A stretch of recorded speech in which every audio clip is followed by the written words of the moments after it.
Привет, друзья! На европейских политических площадках снова вспыхнуло словосочетание, которое раньше боялись произносить вслух. Сценарий 3D. Дефолт, демарш, дезинтеграция. Именно под таким кодом сегодня в кулуарах обсуждается возможная стратегия Германии, которая все чаще ведет себя как государство вне общеевропейских правил. Еще недавно подобные разговоры звучали как фантастика, но теперь тон поменялся. В закрытых кабинетах Европарламента идут обсуждения, что будет, если Германия начнет системно отказываться от части своих обязательств перед Европейским Союзом. Бюджетные взносы, миграционные квоты, энергетические договоренности – все это может оказаться под вопросом. Немецкие СМИ пока осторожничают, но уже публикуют материалы с намеками на альтернативные сценарии развития отношений с Брюсселем.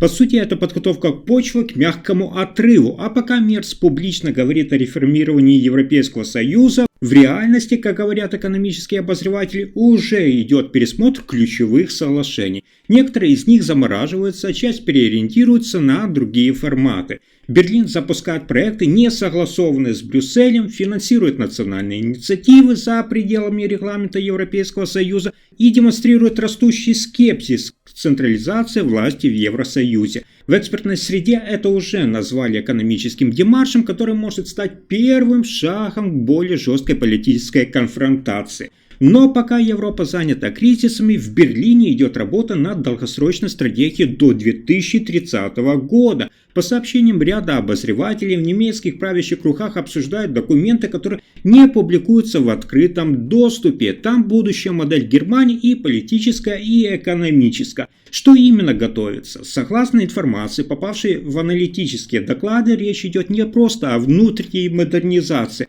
В планах перестройка самой архитектуры власти, усиление роли центра, реформы правовых основ, а также отдельные положения, связанные с военной автономией и защитой суверенитета. Официальные лица это не подтверждают, но уже просочились детали. По словам одного из комментаторов, это может стать самой масштабной политической трансформацией Германии со времен объединения страны.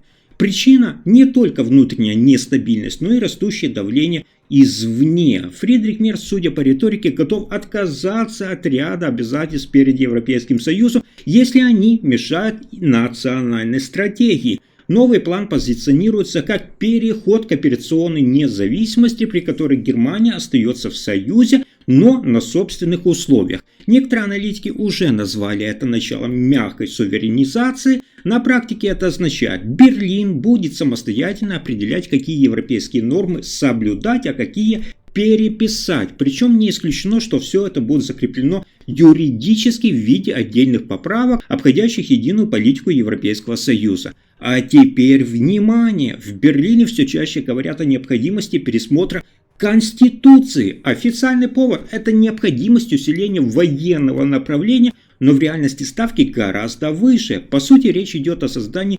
независимого оборонного механизма, способного действовать автономно от НАТО и от Европейского Союза. Как утверждает политический обозреватель, именно военная реформа может стать триггером конституционных изменений, которые Германия избегала десятилетиями. Существующая правовая база не соответствует вызовам 2025 года. Такими словами, по данным немецкой прессы, оперируют члены Бундестага за закрытыми дверями. Как сообщают источники, знакомые с ситуацией, в Министерстве обороны уже сформирована рабочая группа, которая разрабатывает предложения по корректировке норм, ограничивающих развертывание войск и управление военными операциями внутри страны. Речь идет не просто о расширении бюджета, ставится вопрос о стратегической автономии. Интересно, что обсуждение идет параллельно с переговорами о сокращении зависимости от американской военной инфраструктуры. Это вызывает тревогу в НАТО и настороженность в Брюсселе. Берлин все чаще позиционирует себя как самостоятельную силу в безопасности Европы.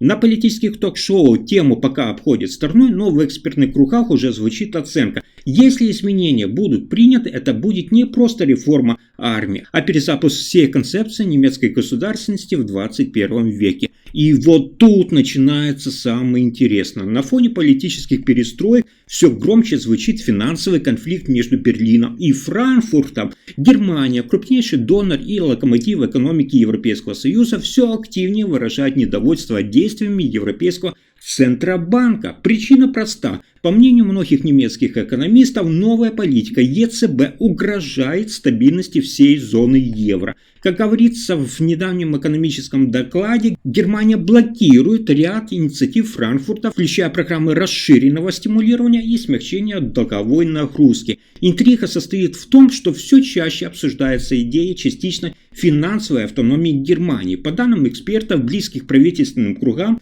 в Минфине прорабатываются альтернативные сценарии, вплоть до возвращения над ключевыми монетарными инструментами. Это пока не официально, но сама тенденция говорит о многом. На немецких экономических форумах уже обсуждают, может ли Германия отказаться от ряда решений ЕЦБ, сохранив формальный статус участника. Юридических механизмов для этого пока нет, но политическая воля, похоже, формируется. Параллельно растет напряженность с Парижем и Римом, которые выступают за мягкую политику и поддержку ослабленных стран Европейского Союза. Берлин же, напротив, требует жесткой фискальной дисциплины, отказываясь платить за ошибки других. Именно по этой причине ряд аналитиков называют ситуацию бомбой замедленного действия. Если Германия сделает следующий шаг, например, в сторону бюджетной независимости или параллельных расчетов систем, это может стать началом раскола внутри самого Евросоюза. И вот здесь мы подходим к самому опасному. Финансовые аналитики все чаще заговаривают о новом термине «еврозона без ядра». Под ядром, конечно, подразумевают Германию. Пока это звучит как гипотеза, но в кулуарах Европейского Союза этот сценарий уже неофициально обсуждается. Причина – растущая нестыковка финансовой политики Германии и требованиями Брюсселя. По данным Австрийского экономического института, в Вене уже моделируют несколько сценариев отказа Германии от участия в единых долговых инструментах. Один из них предполагает частичный уход Берлина в автономный режим без выхода из Евросоюза, но с правом блокировки ключевых решений по финансовой поддержке стран-участниц. В Нидерландах, как сообщают профильные СМИ, обсуждают более жесткую версию реформу евро без учета Германии, если та будет продолжать действовать на свое усмотрение. Все это, как отмечают наблюдатели, напоминает начало 2000-х годов. Сначала разговоры, потом первые исключения, а затем рассыпание прежней модели. Показательно, что в Брюсселе больше не исключает создание нового бюджетного ядра, куда войдут только страны с общей фискальной политикой. А Берлин, как считают некоторые эксперты, уже готовит свою альтернативу. Отсюда поддержка собственных долговых инструментов, обходящих общеевропейские правила. Эффект домино может начаться с любой трещины, отказ от общих инвестфондов, спор по новой реформе ЕЦБ или просто резкое заявление Мерца, после которого столицы стран-членов начнут выбирать, с кем идти дальше, с Брюсселем или с Берлином. А теперь то, что пытаются замять. Европа трещит по швам, и в эпицентре этих сдвигов все чаще оказывается Германия под руководством Фридриха Мерца. Пока чиновники в Брюсселе рапортуют о единстве, в Берлине, как сообщают источники, формируется план «Б». Курс на политическую и экономическую автономию. Мерц больше не скрывает скепсис с старым механизмом Европейского Союза от энергетических соглашений до миграционных квот. По данным инсайдеров, близких к канцлерскому кабинету, Германия рассматривает возможность перераспределения полномочий не в пользу Еврокомиссии, а в пользу национального суверенитета. В политической среде называют это эпохой отказов. Отказ от обязательств по единой внешней политике, отказ от единой налоговой базы, отказ от роли главного донора. Взамен выстраивается новая конфигурация. Германия плюс союзники, действующие через закрытые двухсторонние соглашения. Интрига состоит в том, что по сообщениям ряда СМИ, некоторые крупные европейские корпорации уже начали перевод части активов в Германию, опасаясь нестабильности на юге Европейского Союза. Это усиливает Берлин в роли неформального центра притяжения капитала и одновременно подрывает общий баланс Европейского Союза. И тот, кто это не заметит, может проснуться уже совершенно в другой реальности. Если вам понравился мой рассказ, ставьте лайк, подписывайтесь и делитесь этим видео. Спасибо за просмотр.